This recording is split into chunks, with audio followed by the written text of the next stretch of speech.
নমস্কার বন্ধুরা, সবাই কেমন আছেন? আমরা চলে এসেছি ফুলের বাগান খিরাই। হাওড়া থেকে মেদিনীপুর বা খড়গপুর লোকাল ধরে খিরাই আসা যায়। আমরা হাওড়া থেকে 7:20 মেদিনীপুর লোকাল ধরে খিরাই চলে এসেছি। এখন বাজে 9:30 আর আমরা এখন খিরাই প্ল্যাটফর্মে দাঁড়িয়ে সকালের টিফিন করছি। হাওড়া থেকে খিরাই আসতেই 2 ঘন্টা সময় লাগে আর 2 ঘন্টা আমরা খুব মজা করেই এসেছি। ট্রেনে একটু ভিড় ছিল, তবুও আমরা একসাথে 14 জন এসেছি। খুব মজা করেই ট্রেনে সময়টা কেটেছে। আজ 25শে ডিসেম্বর, ছুটির দিন। সবাই একসাথে বেরিয়ে পড়লাম। শীতের সকালে ঘুম থেকে উঠে একবার বেরিয়ে পড়লে তার মজাই আলাদা।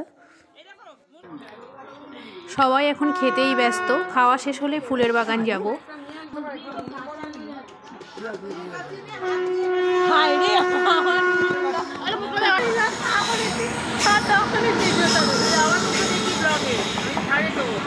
আমাদের খেতে খেতেই আর একটা লোকাল ট্রেন চলে এলো। আমরা খিরাই প্ল্যাটফর্মের ঠিক পিছনের দিকে যাব। পিছনের দিক থেকেই নেমে ফুলের বাগান যেতে হবে।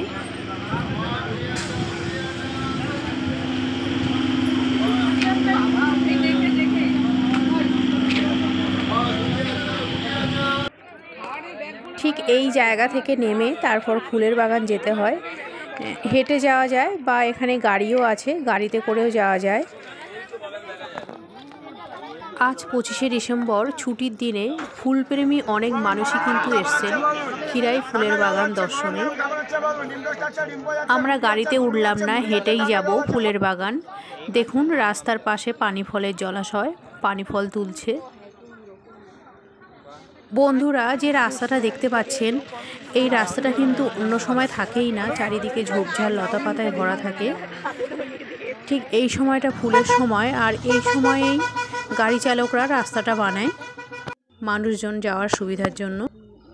এই রাস্তা দিয়ে হেঁটে গেলে 15 মিনিট মতো সময় লাগে। দেখুন বন্ধুরা, রাস্তার পাশে ফুলের দোকান আছে, ফুলের হেয়ার ব্যান্ড বানানো আছে। অনেক মেয়েরা দাঁড়িয়ে আছে, ফুলের হেয়ার ব্যান্ড বানাতে দিয়েছে। আমি দাম শুনলাম 20 টাকা, 25 টাকা, 30 টাকা, বিভিন্ন রকমের দাম আছে বলল। যারা ফুলের বাগান দেখে ফিরছে, প্রায় সব মেয়েদেরই দেখছি ফুলের হেয়ার ব্যান্ড পরা আছে। আমিও একটা ফুলের হেয়ার ব্যান্ড পরে নিলাম। বন্ধুরা, আমরা হাঁটতে হাঁটতে ফুলের বাগানের কাছেই চলে এসেছি।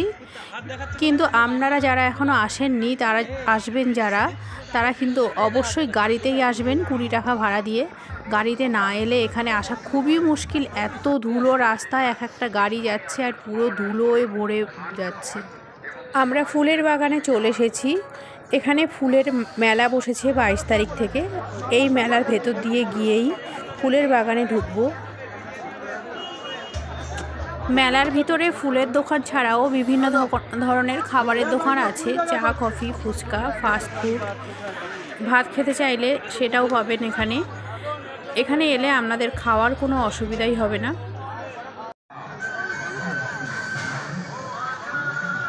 এখানে বন্ধুরা গাড়ি পার্কিংয়েরও ব্যবস্থা আছে। চলুন বন্ধুরা, এবার ফুলের বাগানে ঢুকবো। এখানে ফুলের গাছও বিক্রি হয়, আপনারা চাইলে এখান থেকে ফুলের গাছ কিনতে পারেন। ফুলের বাগানে ঢুকলাম। ফুলের বাগানের ভিতর দিয়ে সরু রাস্তা, সেই রাস্তা দিয়েই মানুষজন যাওয়া আসা করছে। যদিও এটাকে ঠিক রাস্তা বলা যায় না, বাগানের ভিতরে যে সরু আল থাকে সেখান দিয়েই মানুষ যাওয়া আসা করছে। যাওয়া আসার জন্য একেবারেই উপযোগী না, তবুও ফুলপ্রেমী মানুষ ফুলের সৌন্দর্য উপভোগ করার জন্য সব কিছু মানিয়ে নিয়ে খুব ধৈর্য সহকারে এই রাস্তা দিয়ে যাওয়া আসা করছে। ফুলের বাগানে ঢুকে প্রথমেই দেখলাম গাঁদা ফুল। এবার দেখতে পাচ্ছি চন্দ্রমল্লিকা। বিভিন্ন কালারের চন্দ্রমল্লিকা ফুটেছে, তবে ফুলের পরিমাণটা অনেকটাই কম, সবে ফোটা শুরু করেছে। আবার দেখতে পাচ্ছি গাঁদা ফুলের বাগান, পাশে কপি গাছ লাগানো আছে। এখানে দেখছি গাঁদা ফুলই বেশি ফুটেছে, অন্য ফুল খুব বেশি ফোটেনি।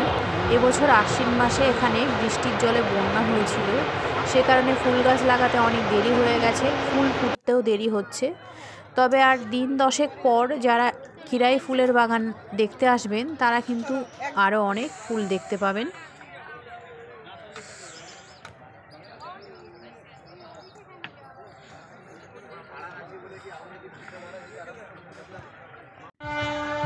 দেখুন বন্ধুরা কি সুন্দর লাগছে, ফুল বাগানের পাশ দিয়ে ট্রেন চলে যাচ্ছে। আর ওই তাল গাছগুলো দেখুন এক পায়ে দাঁড়িয়ে, সব গাছ ছাড়িয়ে উঁকি মারে আকাশে। সত্যি খুব সুন্দর পরিবেশ এখানে। ফুলবাগানের মাঝে মধ্যে যতটুকু ফাঁকা জায়গা আছে সেখানে দেখলাম 2-3টে ফুলের দোকান আছে। কেউ বা এখানে পিকনিকও করছে, অনেকে আবার জন্মদিন পালন করছে দেখলাম।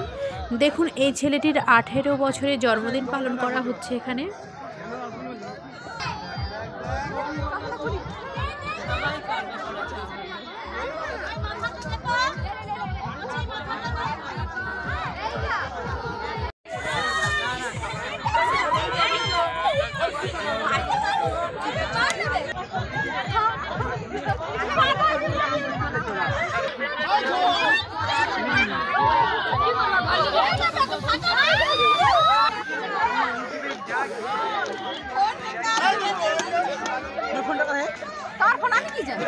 দেখুন বন্ধুরা, ফুলের বাগানে বেশ কিছুটা জায়গা মোরগ ফুল হয়েছে। ফুল প্রকৃতির এক অপূর্ব সৃষ্টি। ফুল ভালোবাসে না এমন মানুষ খুব কমই আছে। সুন্দর পরিবেশের মধ্যে আমরা কিছুক্ষণের জন্য পুরানো দিনের স্মৃতিতে ফিরে গেলাম।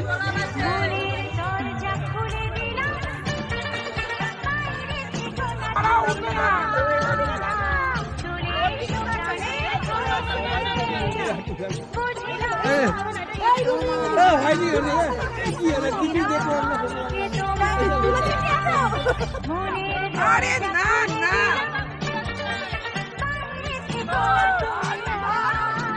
দারুণ! এই হ্যাঁ রে, এ তো তুই তো ফুলটাকে এরকম করে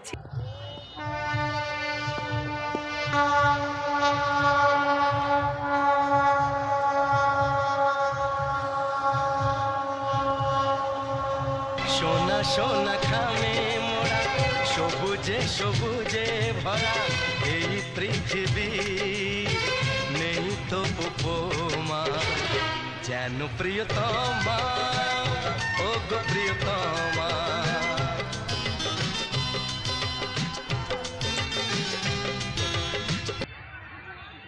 এখানে দেখুন বন্ধুরা, সাদা রঙের চন্দ্রমল্লিকা ফুটে আছে, কয়েকটা আবার হলুদ রঙেরও আছে। এই ফুলগুলো যে কী ফুল আমি ঠিক নাম জানি না। এবার আমরা ফুল বাগান থেকে বাইরে চলে যাব। এই যে নদীটি দেখছেন, এই নদীটিই হলো কাঁসাই নদী। এই নদীর জল দিয়েই এখানে ফুল চাষ করা হয়। নদীতে জল খুব কম থাকায় অনেকেই কিন্তু নদীতে নেমে গিয়ে ফটোশ্যুট করছে। বাগানের একেবারে ভিতরে বেড়া টপকিয়ে কেউ প্রবেশ করবেন না। বন্ধুরা, আমরা ফুলের বাগান দেখে চলে এলাম। আমরা সবাই মিলে ঠিক করলাম আমরা এবার শরৎচন্দ্র চট্টোপাধ্যায়ের বাড়ি দেউলটি যাব। দেউলটির ভিডিও আপনারা পরের ভিডিওতে দেখতে পাবেন। এই ভিডিওটি এখানেই শেষ করলাম। ভিডিও দেখার জন্য সকলকে অনেক অনেক ধন্যবাদ।